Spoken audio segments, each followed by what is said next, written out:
I would like to invite our first speaker for this session, who is Lieutenant General Bhatt, to share his keynote on satellite-based communication network. Lieutenant General A.K. Bhatt is currently the Director General of the Indian Space Association, an apex industry body created to be the collective voice of the Indian space industry. He is the first Director General and was involved intimately in its raising the association and was raised on the directions of the Honorable Prime Minister for nurturing and developing the private space ecosystem in India. Let me invite on stage Lieutenant General Bhatt. Over to you, sir. Good morning and Jai Hind. It's an honor and privilege to be invited here for this telecom leadership forum, and especially to a man who is from satellites or space. As you are aware, we in the space domain in India are where the mobile communication was 25 years back. It is 25 years which we have to catch up with, and we would require the support of the entire telecom sector that we become a co-traveler in this journey for making India truly digital and developing our economy. We as an association came up on 11th October 2021 on the behest of the Prime Minister, and our focus areas as flashed we are the unified voice, and we look at international partnerships, capacity and knowledge building, and also provide an interface to our industry with the strategic sector. We are working very intimately with the three main players in this ISRO, which has been there for the last 60 years and was the only player in the entire space domain. In space, which has been newly created along with us, an agency to promote, regulate and monitor space activities in the private sector, and New Space India, NSIL, which is a new organization, basically a public sector company of ISRO. All commercial work of space of ISRO would be done by NSIL. There was an organization which you would have heard of, Antrix. It has taken on much of its work from there.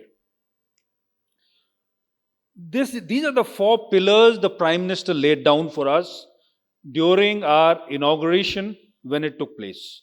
Firstly, we are so honored that as an association, the Prime Minister himself inaugurated it. And the reason was not because ISPA was important. The reason was because the Prime Minister believed that growth in space is very important for the nation. And of course, the pillars were that the private sector has the freedom of innovation, government to play the role of an enabler. We have to prepare the next generation for future which is in space. And of course, the focus has to be on the common man. Now I come to the specifics of space sat communication, as it is called, or space-based communication as TRI has defined, which includes all broadband, communication from space, data transfer, all kinds of communication which takes place from space. I want to highlight just one issue that, as you are aware, 63% of India is still not connected or is connected poorly. We have only, as on the figure which is of September 2020, only 180,000 villages which are connected with broadband connectivity. Of course, other issues of power and all are also there, out of 6.5 lakh. And as per a study done by the World Bank, for every 10% increase in broadband, the GDP would grow by 0.8 to 1.5%. You are also aware that BharatNet has not been able to reach where it is, despite being there and the government giving it a push. So, what does satellite communication provide? It provides a net, a connectivity from the air. And of course, these challenges of topography and geography, which are very true for most of the Indian geography, are far flung areas, are areas which have to equally develop. One solution, because our attempts at fiberization, though going on, have not been so successful. This, the satellite communication will provide and will be a co-traveler in ensuring that our digital divide is removed.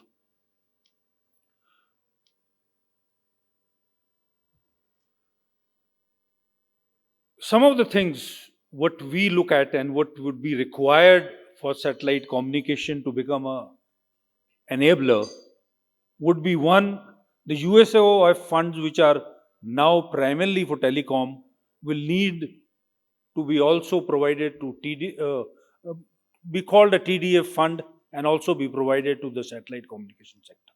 And two very important issues. One is we need to have globally harmonized policies, and in that, the method of allocation of spectrum, which largely in the world is administratively done, needs to be done here in India. And 28 gigahertz again, which is retained, is with space world over, needs to be there for us to globally harmonize it and to ensure that this nascent sector grows along and becomes a co-traveler. This is the same issue which I have. You are all aware that the TRI paper on this has already come up. And for the space industry, it is very, very important that the spectrum is authorized by the administrative method and not by auction. Because the space industry faces a challenge presently and for some years definitely of cost. It is more expensive as on today than telecommunication, but it does serve areas which telecom cannot serve. So, for the larger good and for a long term perspective, if we have to allow this sector to grow, auction will only bring up the costs. And the second issue is technically. Unlike in terrestrial, in satellite communication, there is no exclusive spectrum. The same spectrum is used by multiple users. So, auction itself is not understood. If it has to be done, how will it be done? It will be nightmarish for anybody to work out a program of how this allocation of spectrum has to be done. So, those are realities. There are challenges to it. Of course, as the TRI document has now come and discussions will go forward, but we see that for growth in India, it is very, very important that it continues by the method of authorization and not by auction.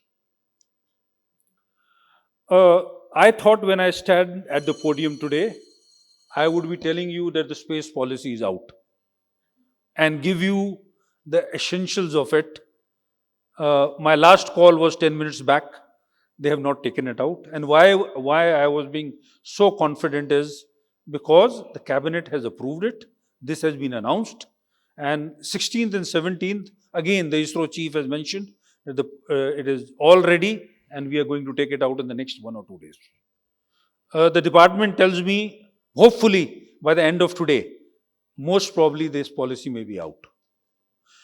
We do not know what are the essentials of the policy, how detailed it is, but some outlines which are known. That is what I wanted to share with you. One is in this policy of what do they look at? They look at augmentation of the space capabilities to enable, encourage, and develop the flourishing space industry in India.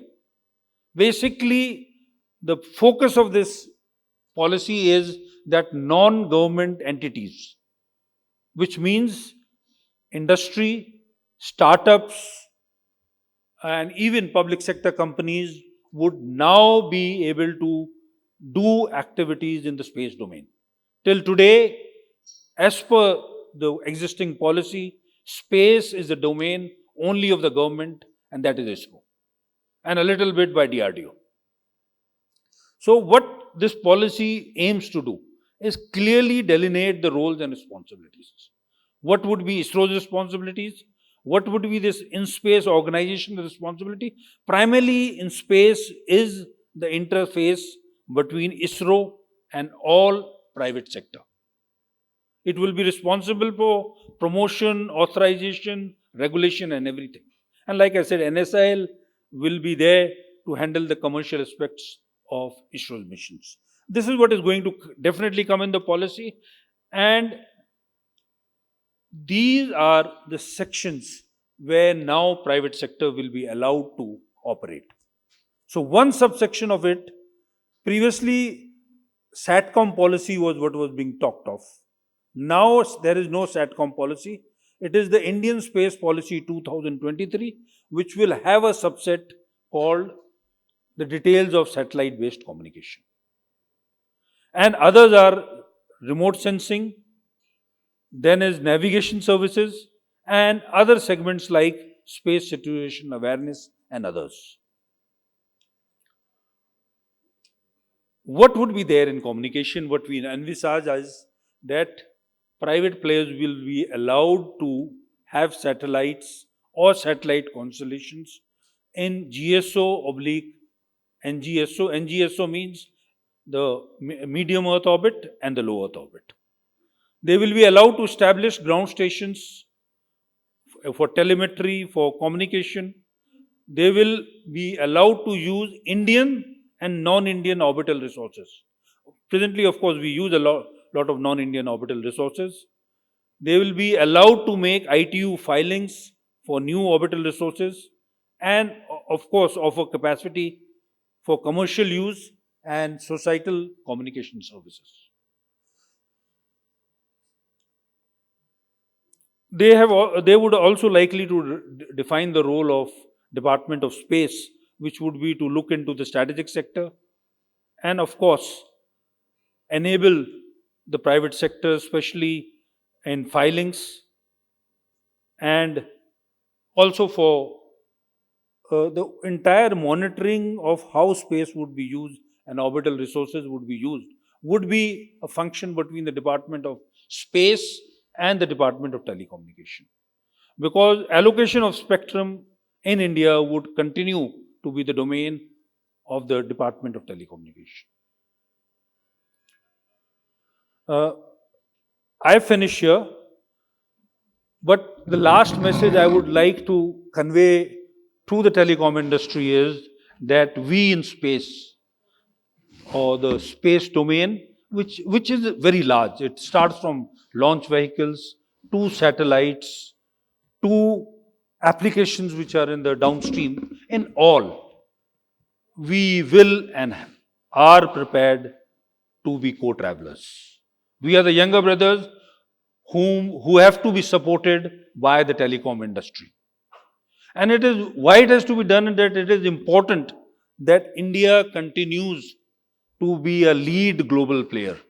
We have a great advantage being Indians that we have a space program which competes with the best in the world. We are amongst the few nations in the world which is a space-faring nation. And this advantage can be taken of this commercially. And our global share of 2.3% of the global budget of the global space economy can be increased much more, will be primarily through satellite communication. And of course, the support of all of you for that would be very important. I finish here. Thank you, ladies and gentlemen.